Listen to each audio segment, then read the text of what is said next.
So let's talk about YouTube's success. YouTube channels come in all shapes and sizes, from the heavyweight personalities that cover every popular subject under the sun, to the more obscure creator tackling one specific niche.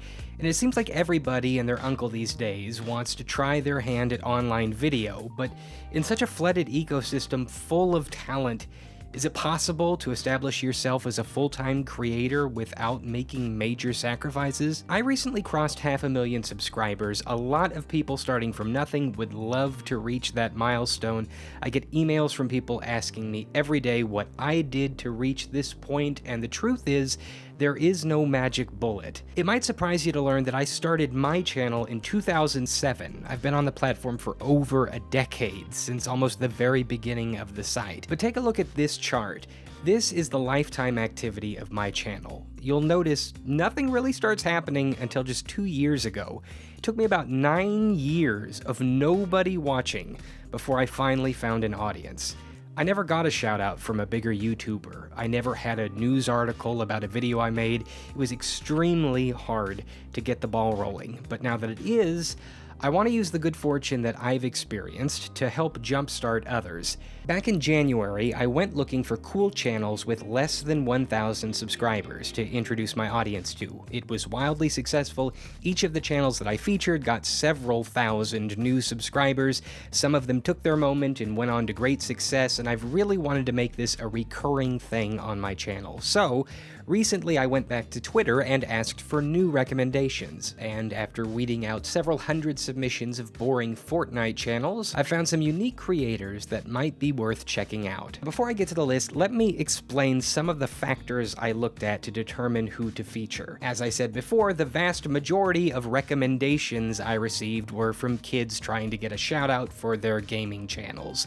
I don't have a problem with gaming channels, but you actually have to, do something other than sit in silence and play a game. Like, what does this even offer? So the first factor I looked at was originality. How unique is your channel? Are you offering something fresh or novel that can't be found anywhere else? Show me something I've either never seen before or don't see a lot of, and I am far more likely to hit subscribe. Number 2, consistency. How long have you been making videos for? Lots of the channels people submitted have only a single upload, and it was several years ago at that.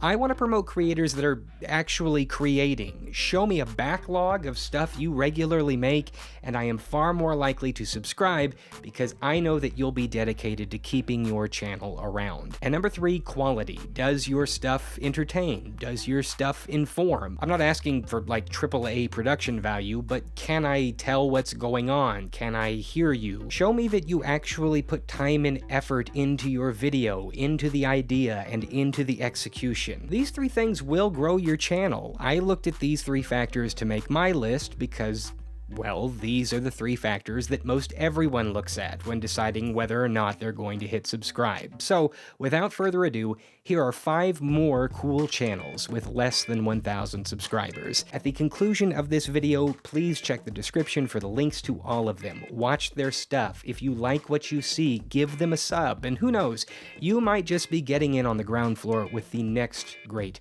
creator. Channel number 1, Aspect Science, 840 subscribers.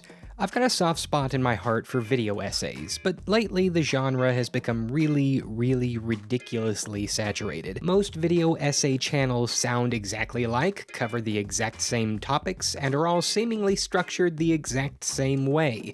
Aspect Science stands out. It regularly covers interesting topics, and for a channel with under 1K, the production value is great. The creator Tom Carroll is putting together a promising collection of videos that have comfortable narration, great editing, and both ask and answer compelling questions. He clearly enjoys putting these videos together. He's got a fun personality on screen, and unlike a lot of video essayists, he doesn't act like a pretentious know-it-all. I'm really enjoying what he's put together thus far, and I can't wait to watch his channel grow.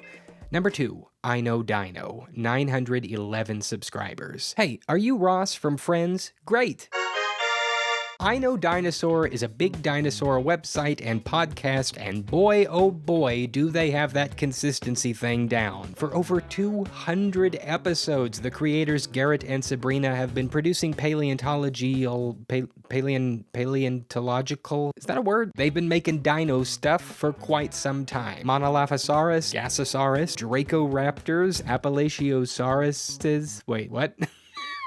This entire channel is full of did you know trivia about the titans of history. It's the perfect example of a niche channel that isn't out to be the most watched vapid vanity-driven program on the World Wide Web. They have a dedicated subject matter and a wide base of knowledge about it. With a huge back catalog, this is the kind of channel you subscribe to and then fire up anytime you're out for a jog or on your morning commute. They're laser focused on producing great content about the dino world, and they've got a proven track record of continued dedication. All that's missing is an audience to appreciate it. So head over to their channel and maybe we can change that today. Number 3, The Invention 11, 801 subscribers. When I was little, I was obsessed with Rube Goldberg machines, those massive contraptions intentionally designed to perform a simple task in an indirect and overcomplicated fashion. Think the mousetrap from Mousetrap, except, well, more. Rube Goldberg machines have their own subgenre on YouTube, and The Invention 11 is trying to join in it by producing a regular series of short, fun videos centered around these strange mechanical puzzles. They've been at it for over 6 years, but still haven't broken 1,000. This hasn't seemed to discourage their creator. The Invention 11 still stays up to date, and you just get the feeling that all it'll take is a little bump of encouragement for the channel to be brave enough to take things to the next level. The kid in me loves the ingenuity, the creator in me loves the originality, so I'm gonna do my best to help them grow. Number 4, Daniel Macarone, 18 subscribers. Daniel is a short filmmaker with an accent on the film. He specializes in shorts shot on Super 8, a format I've dreamed about playing in since forever. The YouTube generation, we've got it easy. The cameras we use have beautiful color, autofocus, stabilization, sound, resolution. Super 8 film, on the other hand, is brutally unforgiving, and attempting to use it puts every movie maker's ability to the test. Macarone's films have won a few honorable mentions at festivals around the country. He shows promise as a great director and dedication in that he willingly works with a notoriously difficult system that most shy away from. Eventually, I'm gonna get around to making a video about why I love Super 8 films, but in the meantime, you can check out Daniel's work and get a sense of the aesthetic that can be achieved with this old school style. I'm willing to guess that none of you currently have anybody making moving pictures like this in your sub box, so why not add Daniel to it today? Number 5, James Blue Curry, 1 subscriber. Okay, I'm taking a little bit of a liberty on this one. When I put out the call for channels under 1,000 subscribers, a guy named Cole tweeted a link to me with an interesting story. He's a bass guitarist, and he had just finished playing on stage with James a couple hours previous, and he enjoyed working with him so much that he looked him up on social media and found that he had a YouTube channel with all of 0 subscribers. Cole became subscriber number 1, and then he tossed his name over to me. James Blue Curry is a singer-songwriter with a solid voice and stage presence. He's got 3 songs on his channel, including a great rendition of Sam Cooke's You Send Me, that at the very least will get your foot tapping for a few minutes. This is an experiment. How far can we push a channel that's starting from nothing? How does an artist with no online audience respond to suddenly having the eyes and ears of one? I don't know James Blue Curry. I don't even know the guy who tweeted me his channel. Maybe after an influx of traffic, James will hop online and start delivering hits. Maybe he won't. Let's find out together. It is not easy these days to get an audience on YouTube. 300 hours of video are uploaded to the platform every minute, and it is easy to get lost in the noise. So if you find a small YouTube channel that you like, the best way to support it is to share it with others. And you can get started today. Tell me and everyone else about your favorite small channel in the comments. That's it.